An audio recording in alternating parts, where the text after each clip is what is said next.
കിട്ടുന്ന ഒരവസരവും കോൺഗ്രസ് പാഴാക്കുന്നില്ല. ചലച്ചിത്ര academy vice chairman സ്ഥാനത്ത് നിന്ന് പുറത്താക്കിയതിന് പിന്നാലെ ഇടതുമുന്നണിയുമായി ഇടഞ്ഞു നിൽക്കുന്ന നടൻ പ്രേംകുമാർ കോൺഗ്രസിൽ. കോളേജ് പഠനകാലത്ത് താൻ KSU സ്ഥാനാർത്ഥിയായി മത്സരിച്ചിട്ടുണ്ടെന്ന താരത്തിൻ്റെ വെളിപ്പെടുത്തൽ ഈ നീക്കത്തിന് ബലം നൽകുന്നു. പ്രേംകുമാറും കോൺഗ്രസ് നേതാക്കളും KPCC നേതാക്കളും തമ്മിൽ അനൗദ്യോഗിക ചർച്ച നടന്നു എന്നാണ് റിപ്പോർട്ട്. താൻ പഠിക്കുന്ന കാലത്ത് KSU പ്രവർത്തകനായിരുന്നു. പിന്നീട് സഖാവ് കൃഷ്ണപിള്ളയുടെ ജീവിതം സിനിമയാക്കിയപ്പോൾ അതിൽ അഭിനയിക്കാനുള്ള ഭാഗ്യം ലഭിച്ചു. സഖാവിൻ്റെ ജീവിതം തന്നെ സ്വാധീനിച്ചു. അങ്ങനെയാണ് താൻ കമ്മ്യൂണിസ്റ്റായത്. 35 വർഷമായി പാർട്ടി മെമ്പർഷിപ്പ് ഇല്ലാത്ത കമ്മ്യൂണിസ്റ്റായിരുന്നു താനെന്നാണ് പ്രേംകുമാർ പറഞ്ഞത്. വരാനിരിക്കുന്ന നിയമസഭാ തെരഞ്ഞെടുപ്പിൽ പ്രേംകുമാറിനെ സ്ഥാനാർത്ഥിയാക്കാനാണ് കോൺഗ്രസിൻ്റെ നീക്കം. നാടാർ സമുദായത്തിന് സ്വാധീനമുള്ള അരുവിക്കരയിലോ കാട്ടാക്കടയിലോ പ്രേംകുമാർ സ്ഥാനാർത്ഥിയായി മത്സരിക്കും. ആശാവർക്കർമാരുടെ സമരത്തെ പിന്തുണച്ചതിൻ്റെ പേരിൽ തന്നെ പുറത്താക്കിയ സർക്കാർ നടപടി വിവേചനപരമാണെന്ന് പ്രേംകുമാർ തുറന്നടിച്ചിരുന്നു. സർക്കാരിനെ രൂക്ഷമായി വിമർശിച്ച കേരള സാഹിത്യ അക്കാദമി അധ്യക്ഷൻ K. സച്ചിദാനന്ദനെതിരെ നടപടിയെടുക്കാത്ത സർക്കാർ തനിക്കെതിരെ നടപടിയെടുത്തത് വളരെ ദുഃഖകരമായ ഒരു സംഭവമാണെന്നും അത് തന്നെ ഒരുപാട് വേദനിപ്പിച്ചുവെന്നും പ്രേംകുമാർ പറഞ്ഞു.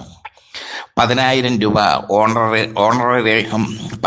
രൂപ ഓണറേറിയമായി സ്വീകരിച്ചുകൊണ്ടാണ് താൻ ഈ പണി ചെയ്തത്.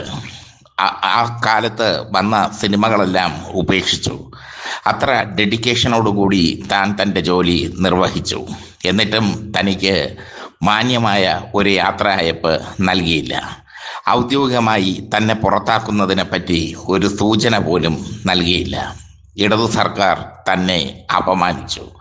അതേസമയം സർക്കാരിനെ രൂക്ഷമായി നിരന്തരം വിമർശിക്കുന്ന സച്ചിദാനന്ദനോട് സർക്കാർ അനുഭാവപൂർവമായ സമീപനം കാട്ടുകയും ചെയ്യുന്നു.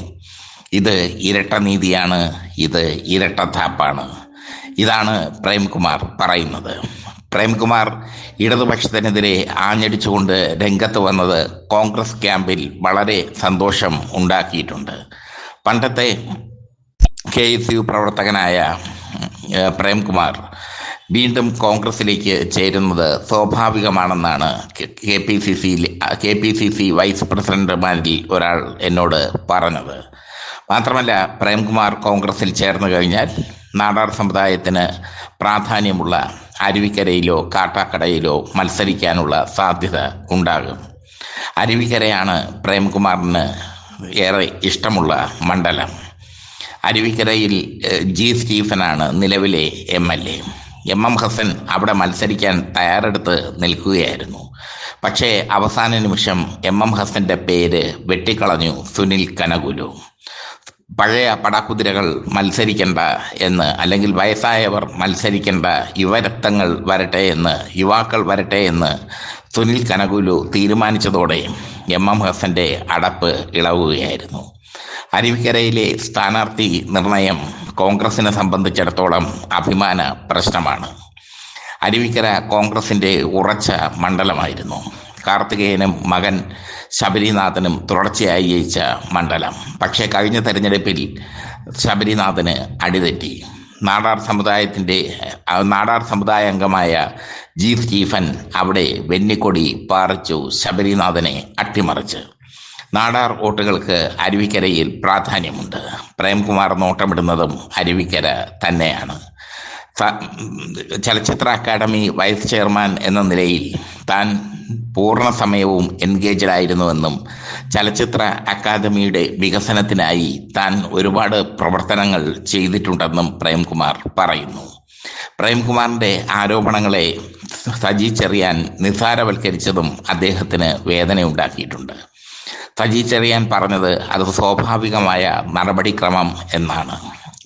ഒരു ഭരണസമിതി കാലാവധി കഴിയുമ്പോൾ മാറും, മറ്റൊരു ഭരണസമിതി വരും, അതിൽ പരിഭവിച്ചിട്ട് കാര്യമില്ല എന്നാണ് സജി ചെറിയാൻ പറഞ്ഞത്.